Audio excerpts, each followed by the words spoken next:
So this morning we did look at what the AI is about, specifically machine learning and generative AI.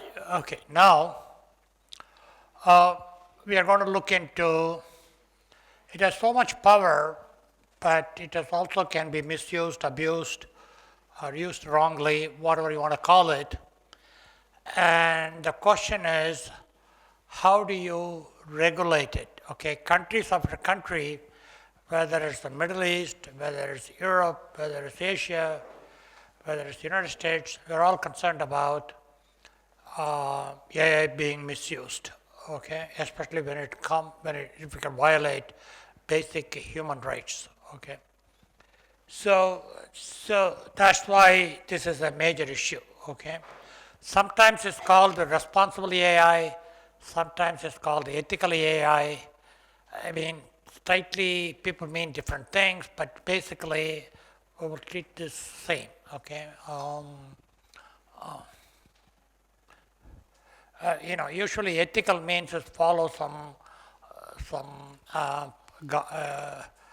established philosophical or personal guideline, whereas the responsible means more than that. Okay. Essentially, you shouldn't be making mistake. You shouldn't be hurting. All those things. Okay.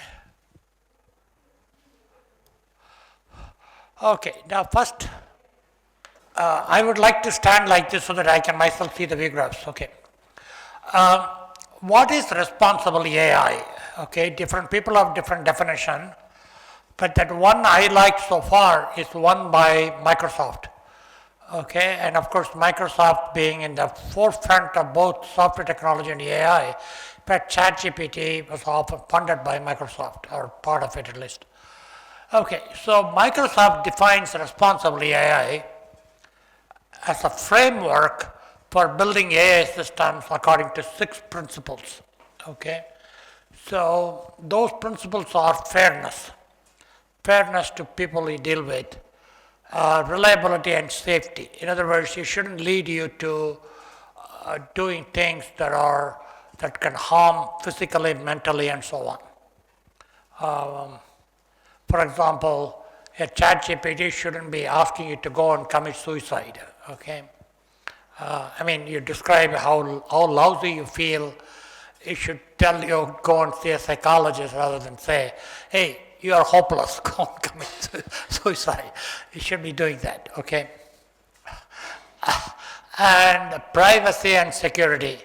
And of course, that's sort of what we are concerned about this group. So that's definitely one of the principles. And inclusiveness. Inclusiveness usually means people of different background. In other words, you shouldn't be tailored to, in America, what we call just white men alone. Okay, here it should be tailored to some upper caste. Okay, and it should be transparent. Transparency is a major issue. The reason is, a lot of AI systems don't tell you or explain to you why it came to the decision. Okay, increasingly they are required. In the past, they will simply tell you, this is the decision I made. For example, when I interacted with the ChatGPT, I asked you, why did you come to this conclusion? You should prompt explicitly. If you don't prompt explicitly, it may not even give you. So generally, it should be transparent. In other words, the decisions or recommendations making, it should tell you why and how it got to that conclusion. Okay, and accountability. Any decision the system makes, it should take responsibility. Okay, it said, oh, I made this recommendation because I had this data in me. Okay, but the other says, these are the data I have, it's pointing to 90%, and this is what I should do, that's why I'm doing it. That's more accountable. Okay, so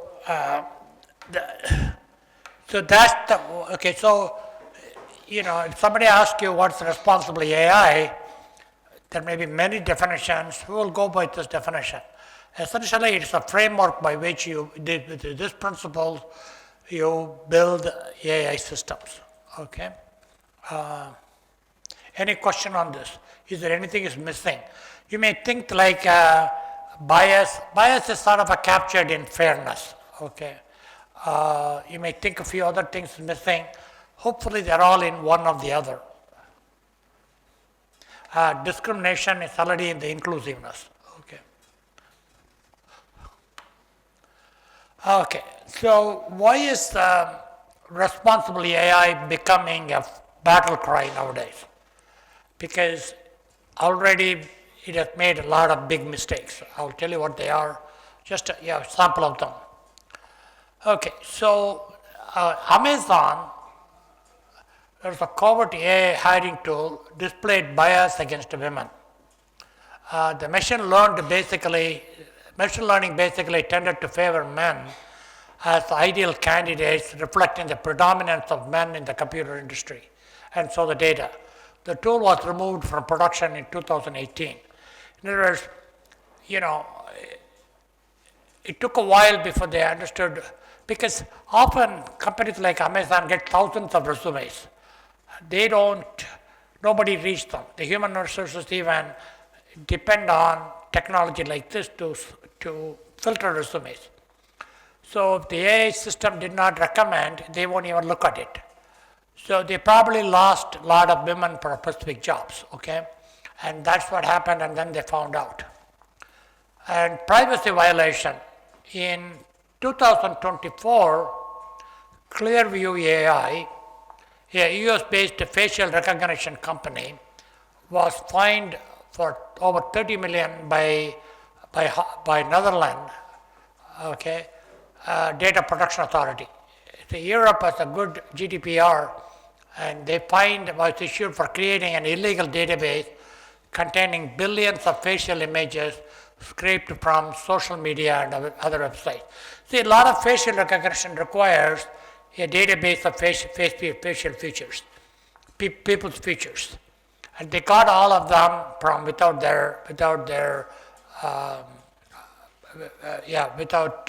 knowledge, without their go-ahead, that type of.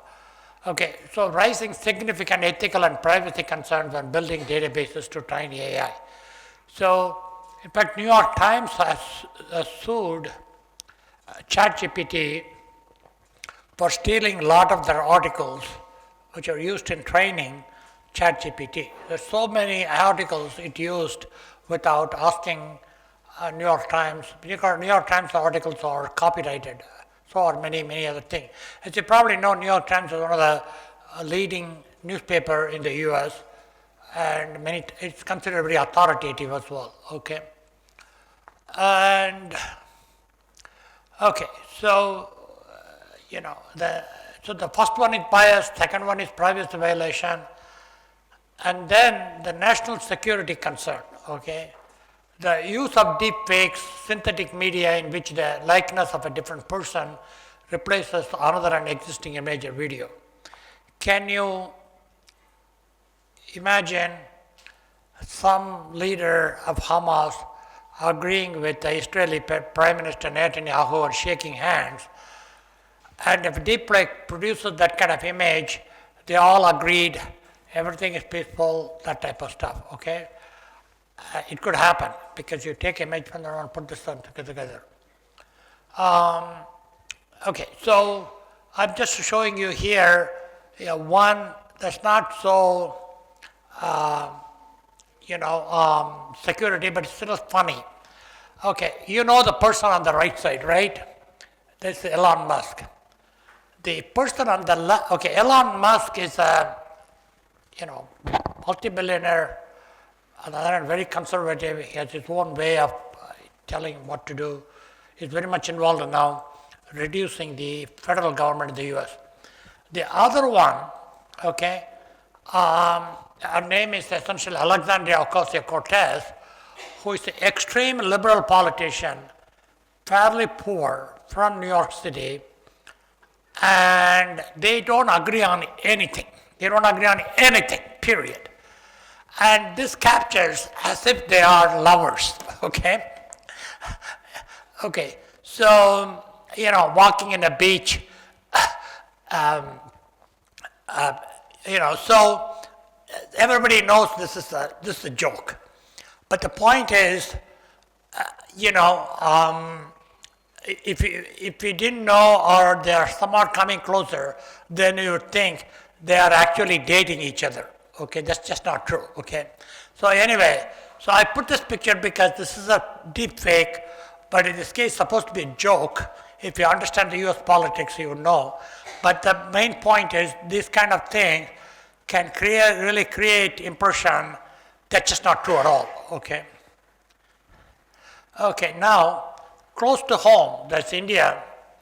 Deep fake attacks have victimized several. You can go and read this article.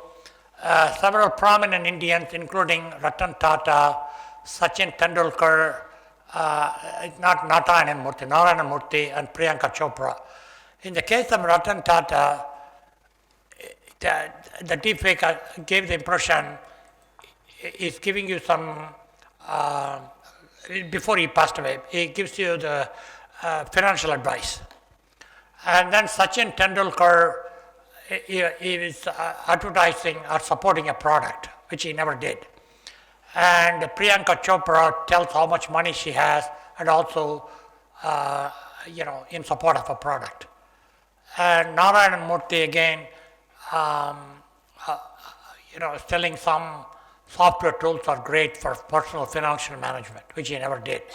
So all these things, they were using their reputation to advertise or support products which they never have. Okay, and also it has shown Bollywood actors and actresses in a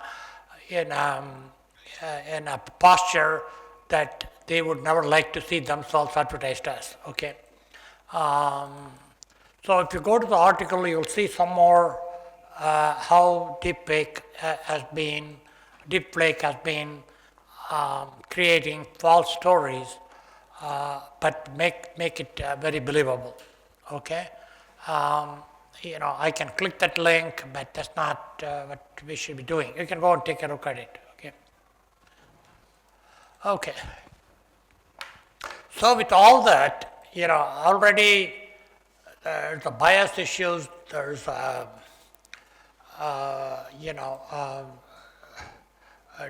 fake news, and people are already very concerned. Okay.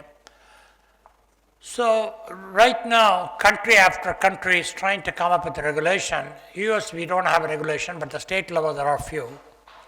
But the one legislation that is full in effect, always EU. EU is the one that comes to privacy, GDPR. Again, they are ahead of many other countries on the EU Act. Okay, UA Act covers almost every party in the life cycle. Okay, it's very comprehensive, just like their GDPR. Okay, so what does it do? It basically a risk-based approach. Depending on the risk that the AI system can do, it puts some regulation on each one. Okay, so generally certain AI systems practices that unacceptable risk, I will come to it in a minute, they are not allowed. Usually they affect human beings in a very bad way. Okay, and then they are coming up with the systems, the high risk AI system, but they have a lot of high benefit, like in industries such as finance, or because it can be very useful. So there's a lot of risk, but then a lot of benefits, there are standards for that. And then systems that don't belong there, what they call general purpose AI, GPA models, there are some rules.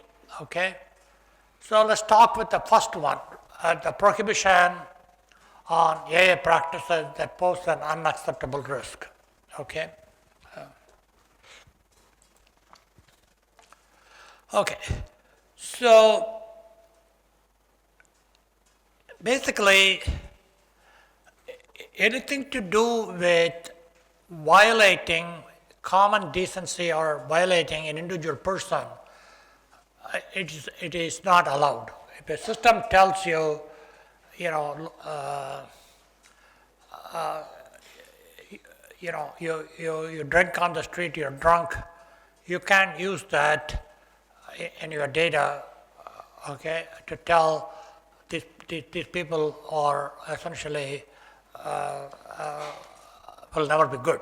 Okay, so anyway, system that evaluate or classify individuals based on their social behavior, like drinking, okay, in a bar. You shouldn't say this person is not good to be employed or a particular job. It's no.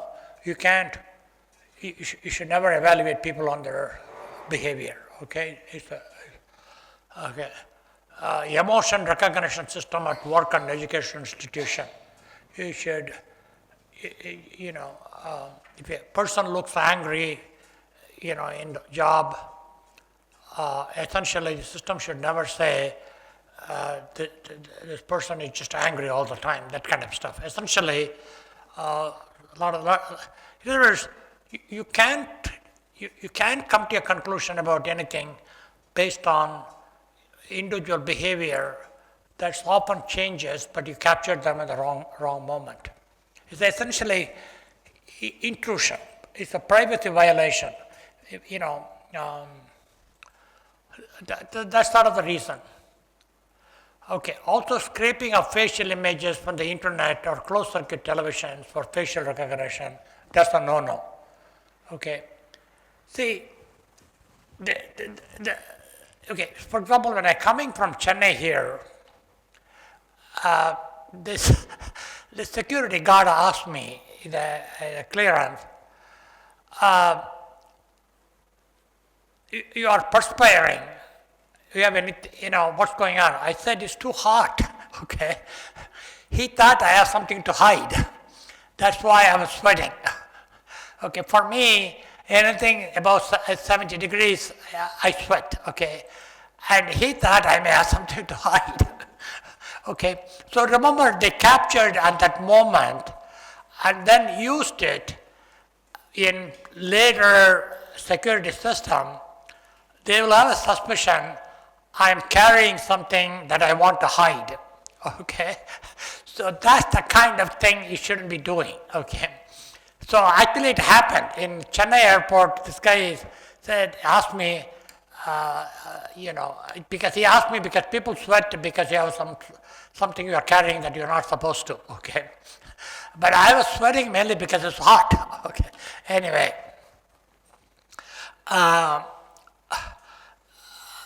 So anyway, scraping of facial images from the internet or closed circuit television for facial recognition databases. And a system that exploits people vulnerability, like I may be sweating. I'm usually a person who sweats. Okay, if that's the case, I could be caught everywhere, or be scrutinized much more than I need to be. Okay, so. And the first one is, these things, you cannot have AI system on any of these areas, like this area. Because that's basically misusing people's vulnerability. The high-risk AI system are the following. The high-risk AI system are those that pose a high risk to the health, safety, and fundamental rights of EU citizens, but have a significant socio-economic benefits. So it has a lot of potential, but then it can also, pose risk. It could be, for example, good diagnostic system. Okay.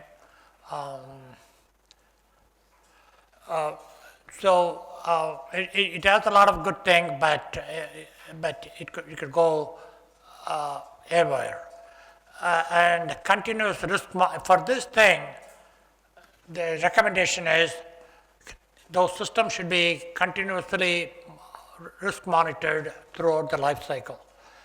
See how it is doing, whether bias is there, whether it causes serious side effect, that type of stuff. The data collection has to be rigorous, testing and usage to avoid bias. Okay, the bias, I've been using the word bias. What is bias? Basically, if a training data set doesn't capture the true nature of population at large, then it's a bias. Okay, so if you have 100 people, 51% are women, 49% of men, your data set should be along nearly the same percentage. If 49%, 51% of women, 25% of them college degrees, your data set should have nearly same amount. Okay, so essentially, it should be a good reflection of the community you're trying to solve. Okay, if you're, for example, if your system is more interested in the predicting breast cancer possibility, there is no reason to include men. Of course, men also get breast cancer, but chances are your data should be mostly on women. Okay, so it depends on what serving you're serving. Okay, so if you expect, women over 50 get more breast cancer, you should have more proportionate. But that doesn't mean there are women who get breast cancer even in their 30s, for example. So it should be a true reflection of the population you're trying to serve. Okay. Comprehensive technical documentation, including regulatory compliance effort.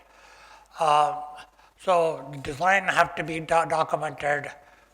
The code has to have be good commented. In other words, anybody can come and take a look at the system, and they can audit it. It was done correctly, both the data as well as the code or design or whatever. Okay, so usually ChatGPT, other things will say up front, it's an experimental system, don't trust it. Okay, informing users the type of system that are interacting with up front. Google does that. This is a generative AI. This is experimental. So, trust me only to the extent you want to trust me. Don't trust too much. And the banner should be made as a part of the output it generates. And it also requires, during runtime, generating system logs so somebody can go and see what happened in the past. This is sort of usually what we do for any mission critical system. There will always be a log, that type of stuff. So again, this is now becoming a part of law.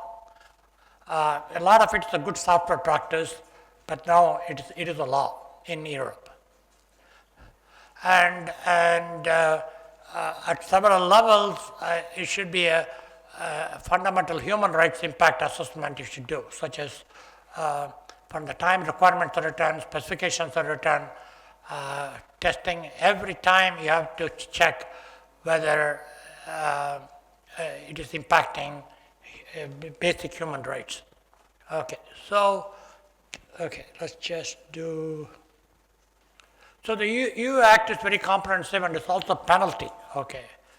And rules for general purpose AI models. You should respect EU copyright. That means you shouldn't steal data that are copyrighted, or your data should not be, your training should not be based on copyright data, or you have to get permission. Making publicly available detailed summaries of training data sets. So nothing should be hidden, essentially. You cannot claim my data is private. Okay. So the systemic risk is more to do with how much computing power they use. Okay. This is again, if you know floating point operation, must meet some additional obligations such as documenting and reporting serious incident to the EUA office. In other words, any system that uses a lot of computing power, you have to report to the EUA office, periodically. And the penalty, just like the privacy violation penalty can be very high. Either of 7.5 million or 1.5% of worldwide annual turnover, whichever is for various non-compliance. So again, I'm sure there are a lot of details here, but they're pretty strict. the way they will punish you is not necessarily jail term, but penalty. Okay, so you may not be able to even operate your business. Okay, now let's look at India. So India does not have still any AI regulation, okay, but it will get there one of these days, because just like India's privacy policy came more than 10 years after European Union's privacy policy, it will happen. But right now what it has is broad principles of responsible AI. Okay. So they have a lot of guidelines and initiatives aimed at ethical AI development and deployment. The Ministry of Electronics and Information Technology, MeitY, leads this effort. Okay.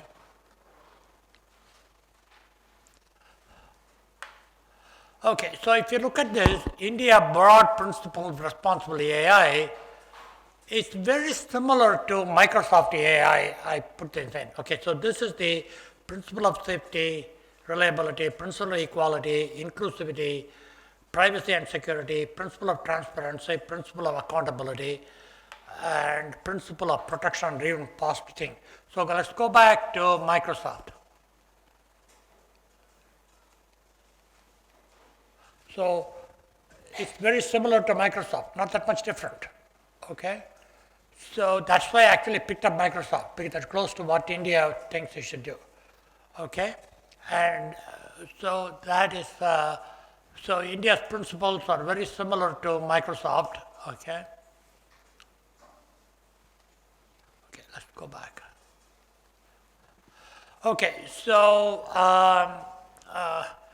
and the agency that came up with this is called NITI, National Institution for Transforming India. This is a India think tank. Okay, I don't know how many of you heard of it. It's a think tank in,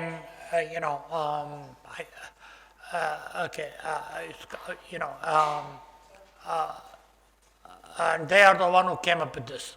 Okay, and in practice, the Ministry of Information Technology is responsible, electronic information, finally, they are leading, but this is a think tank. So it's more at the very researchy level.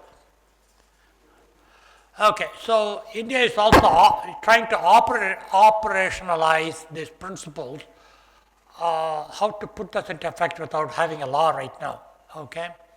Again, India is very risk-based, policies and intervention based on the risk profile. So just like EU, they're going to divide system into various risk categories and going to issue policy. They are not there yet, but that's what they'll do. And the government is going to be very much involved, not the private company, but they do have private sector, but government is going to do capacity building for AI. It's going to create awareness. They're going to do procurement strategies. So the government is going to be very much involved. It's not many other countries, it's a private companies, whereas India is going to be government involved. But they're going to somehow incentivize ethics by design. Okay? I don't know whether they'll give priority for in procurement, but the whole idea is if you design ethically AI, essentially you may get a break in various categories. Okay, creating framework for compliance with the relevant AI standards and guidelines. So basically, they are leaving to industry how to comply. So which is good because the systems will be eventually developed by industry. So they are asking the industry to create the framework for compliance. Okay. Okay, before I go into compliance, a lot of you are already using ChatGPT and a few other things. There are some tips how to use it until real regulation come about. Here are some tips for using ChatGPT and similar system. Review and edit generated text for accuracy and quality. Don't assume whatever is generated is correct. Treat generative AI as a starting point rather than a finished product, okay? And use it for repetitive or time-consuming tasks that don't require creativity or originality. Okay, so here's the point. You're worried about it's going to kill creativity. What they're basically saying is use it for more regular stuff. You're just lazy to do it for yourself.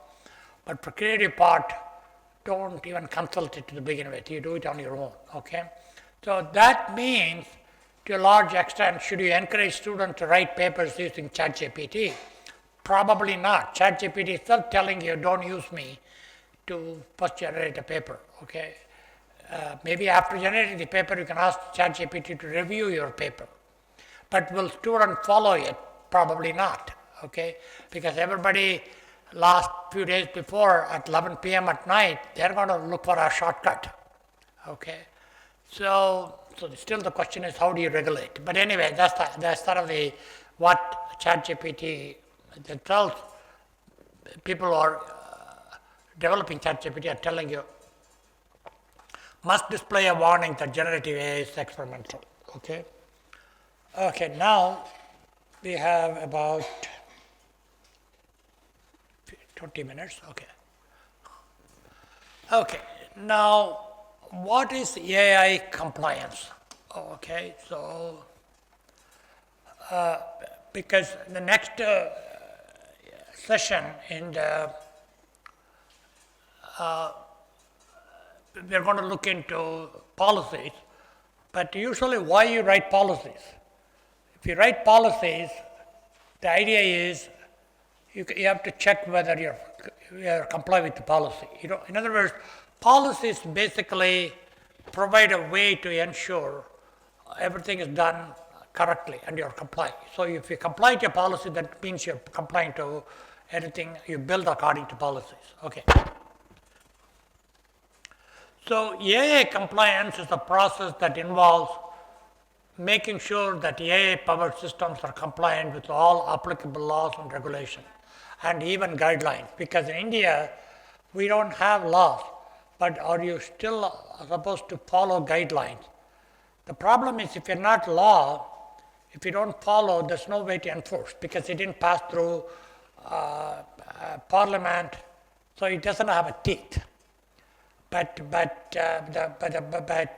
companies can still enforce it because they can say you won't have a job if you don't build a system with the right ethically AI. Or the marketplace can punish, but legally you cannot punish because there's no law. Okay, so there's sort of you have to understand the difference between guidelines and law. Guidelines, yeah, you can take it or leave it, whereas law means, or regulation means you've got to follow it. Okay. Okay. Now, AI compliance include verifying following. The training data, the data used to train AI systems is collected and used legally, ethically, and with permission. Okay, you have to get permission. Often nowadays, a lot of the systems haven't gotten all the permission. Discrimination bias. AI-powered systems are not used to discriminate against any particular group or individual, and are not used to manipulate, deceive people in any way. Okay, I'm pretty sure what's going to happen is it will get into the hands of criminals, especially the cheap one. Anybody do that? The one from China, for example, because anybody can use it. It's very. The problem with anything is not that expensive. It's easy for the criminals to use it as well. Okay, so that's sort of my worry. Whenever you think something is less expensive, but it has also consequences because more people will use it, more people will also abuse it. So that's sort of the price you'll pay. So not everything is cheap is good. Sometimes you have to keep it very high so that, only you can afford it, you can do it. But again, you might say only rich companies can afford it, which is not good also. So it's always a fine line whether things should be too cheap, okay? And privacy violation, of course. Nobody uses AI-powered system to invade individuals' privacy or cause any harm to them. More importantly, any data you train should be devoid of private information. It should be cleansed. Okay, so this is what AI compliance means. Okay, so the reason why you come up with all the AI laws or regulation is you check for all these things. Hopefully, you can automate all these things with AI itself. Okay, so sort of a vicious circular, but that's what you can do. Okay, so I'm just going to go. Okay, so I gave you big, very high level overview of AI. I am sort of worried that you probably didn't get it much. So what I suggest is, I have several references. You should read them.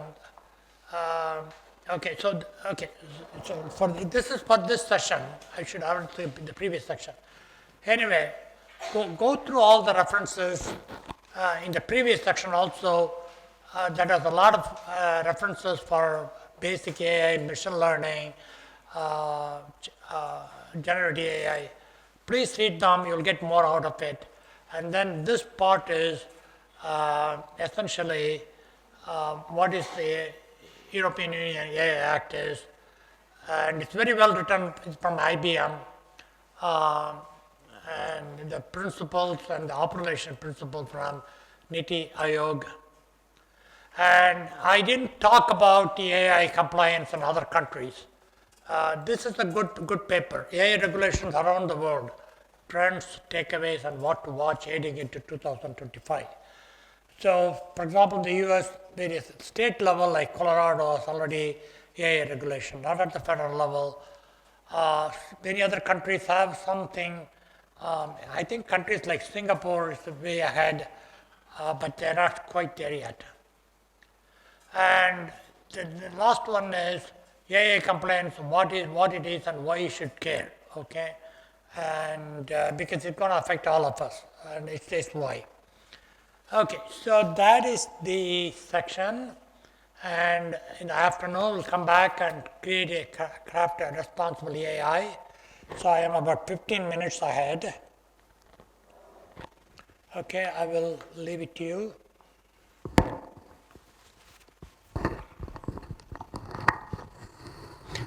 Oh, before I turn it over, do you have any question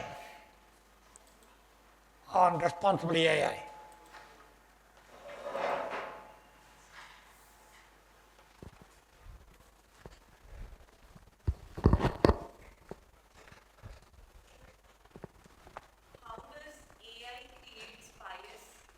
Piracy?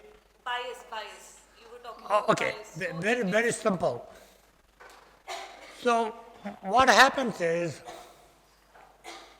it's a lot to do with data set. See, for example, if I have 1,000 people's data and 800 of them are men, 200 of them are women, and then 800 of them, they have an engineering background, and the 200 of the women, only 10 of them have engineering background. Then you feed into the system. Then you ask, okay, tell me, essentially what qualities I need, who could be an engineer, what the system is going to do. It's going to say most likely men, most likely somebody who is under 30 because he's a great coder, and that type of stuff. So if you put a lot of good coding people from Tamil Nadu, it's basically going to say somebody from Punjab is not quite ready. Okay, so essentially your data should be a good representation, because from the data you give, it's only going to say, if you pick a woman, chances are she may not be a good engineer. Okay, because your data was skewed. But also in the case, what happens is, country at large, there's still a lot, percentage-wise, there's less women engineers than men. But in spite of the fact that you can come across an engineer, woman engineer, who is better than everybody else. So the bias is essentially, the data itself is wrong, and also you have to adjust the data. That, in other words, it only represents today's world, because today's world is built on some bias already. So you got to eliminate that bias.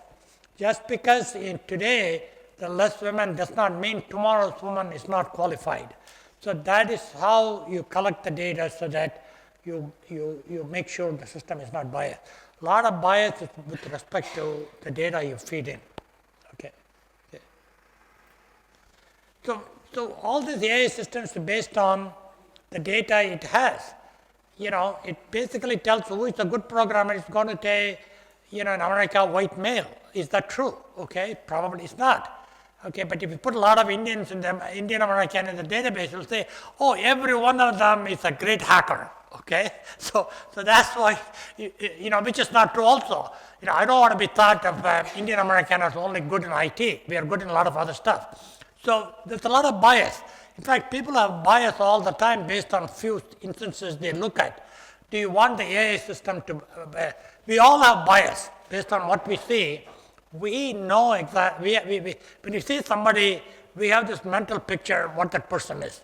Usually it's biased, okay, because our sample only represents certain small amount, and you don't want the AI system to be biased, okay. So usually companies allow bias by constantly teaching you, just don't go by experience, look at the data, okay. In the case of AI, look at the data, if the wrong data is still wrong, okay. So that's what's happened. I think bias is sort of built in, and you don't want the system to be biased as well, okay. Okay, anyway, any other question?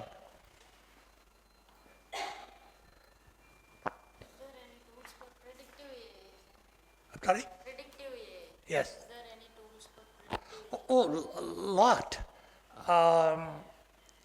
In fact, most AI systems, at least until recently before generative AI, they're all predictive systems. Is it something you could use directly? I don't think so, but there's a lot of AI technology you could use directly. Okay, so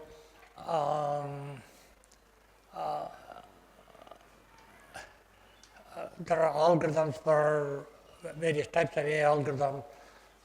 They're all, you could just use it. You may still have to do some coding around it, not Python necessarily. Python is one of them. There are also, what's that called, MATLAB. You need to write MATLAB code. Often, a lot of the problem is not the use of AI. You have to first cleanse the data so that system can use it. Good part of your time spent on cleansing the data. Okay, so, but yes, there are things, but you may still need to do some programming, okay, like MATLAB, Python, okay. Yes, yeah, there are. My suggestion is you should take a course in, there are a lot of open courses, like Coursera. You'll get a lot out of it, then you should know, okay. Yes, but again, it requires some programming, but not much.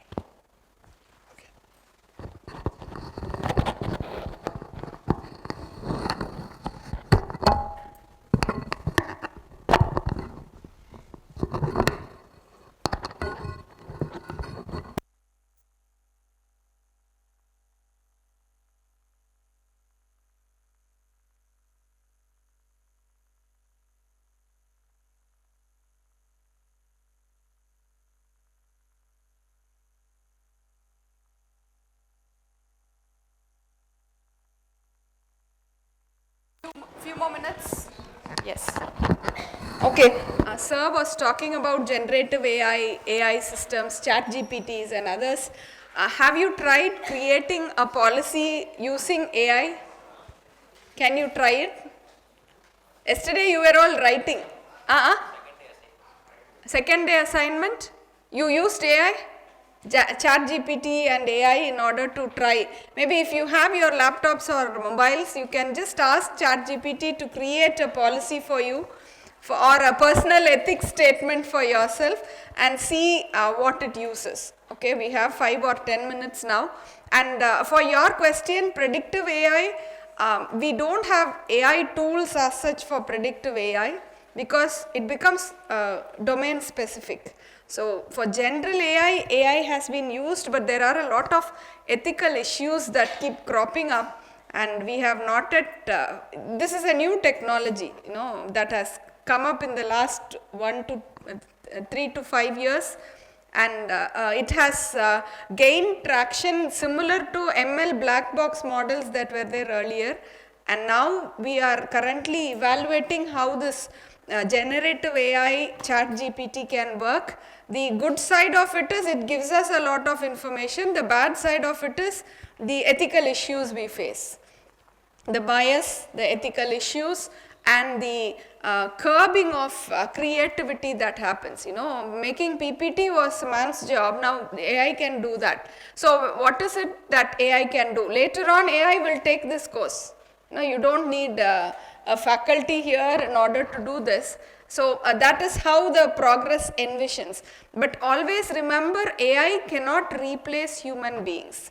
AI have been created and they can only to a certain extent think. The creativity, the innovation, or the feeling, emotion, yes? Originality also AI can give. Mixing, matching, just making into we make kadambon சொல்லுவோம்ல எல்லா மிச்சம் இருக்கிற எல்லா காயும் போட்டோம்னா ஒரு குழம்பு வந்துரும். So we just mix and match everything together, we say it is new. That's what AI claims to be originality. So AI can be innovative also, it can give you innovative solutions, but will the innovative solution be feasible is what a human being will have to find out. They are using generative AI techniques for the Gaza-Israel war, and but when you read the fine print, the generative AI tells which locations they have to drop the bomb. A list is given to the defense people, and an officer checks them individually. Every day they drop 500 bombs. So for that 500 locations they give a instruction, and there is an army officer checking. I was going through all this because it was so interesting how they are in real time using it, because in Israel you have a room like this, they will drop a bomb so that only I will die, all of you will live. That's how they do precision targeting. They correctly identify, then they call each one of you. If the whole room is gonna collapse, they will give a mobile call to you, make you evacuate the room, and then I will be destroyed. That's how their technology works, and they effectively use, they call it AI startups, and there are a lot of names that they give to it, and these startups create a lot of solutions for them, and this precision targeting cannot be done so easily. So they use AI because they are processing streaming videos from the head cams of soldiers who are there in Gaza, videos that have been confiscated from areas where they had sanitized, and previous information about that location, whatever information they have, they put everything together as a big data. Using that, they are generating locations where they are supposed to take people out. So they are correlating all that, but in spite of all that, human involvement is always there. So for critical information, we cannot let the AI take full control. AI will do a supportive role, just like fire helps us cook, but you need a person to cook it. Of course, you see robots, it's good when you look at videos, but eating the food, you will know a difference between something cooked with love and something cooked on a machine. We have dosa machine, ATM machines, then idli machines coming in and all that. But what we do, piping hot idli coming down and served with love is different from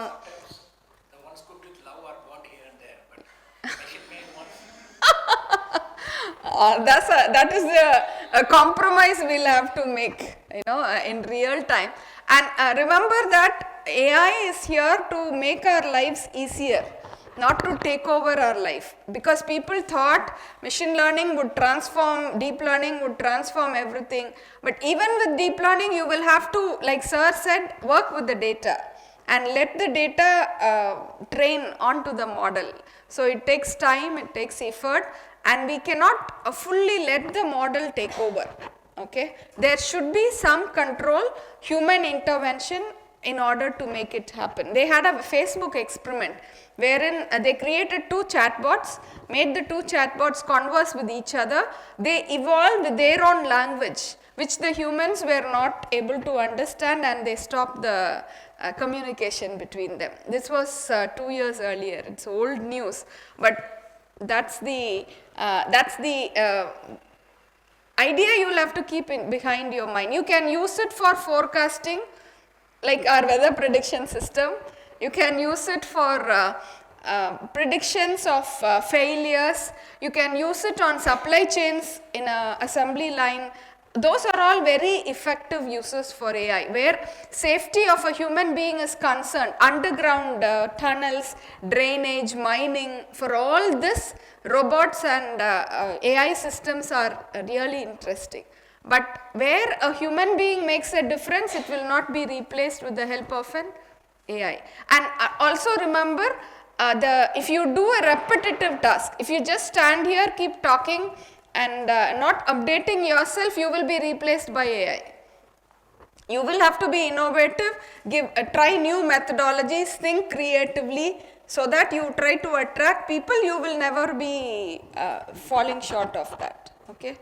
So, and I think that answers your question. Try using ChatGPT and the AI systems that are available in order to maybe make a assignment that you had already done, and compare it with the assignment that you had written to see how better it is. It may look better in the first look, but your content would be totally different. Okay. Can you try it now? Maybe for a few minutes till food is ready. Some of us may have tried the original one today. Oh, you're going to try the... Saying earlier, some of us might have used ChatGPT. So now we may have to use the original. No, you were writing it here. Oh, you use ChatGPT to gain understanding. One caution is that generative AI can prevent you from thinking. So you go to generative AI only for specific reasons. You keep because with calculators we forgot arithmetic, with word processing we forgot spellings, and now with ChatGPT you are gonna forget your art of writing. With mobile phones we forgot writing itself, because I show a PPT, these fellows will take a mobile and click a picture. No, we are losing a lot of skills that we are supposed to basically have, and once you lose all your skills, then you become worthless. So you can easily be replaced. That's how systems are trying to take over. So don't lose all your basic skills, your basic stuff. We can use it when there is heavy calculations. We use it as a tool, but please don't replace your brain with all those stuff, because later on you will not be employable when your basic skills are not present. Okay, and all these skills are important in order to think creatively. Without those writing skills, reading skills, social skills of interacting, you have your mobiles and you keep interacting on Facebook and WhatsApp, you are not developing your own social skills. And later on you will not be industry worthy, no? You will not fit into any job in the industry. So all these are some of the downsides of AI, and unless we are very careful about it, even if we are excited, still there should be some kind of a human control in order to do that. Okay. So please try out, and then we will go for lunch.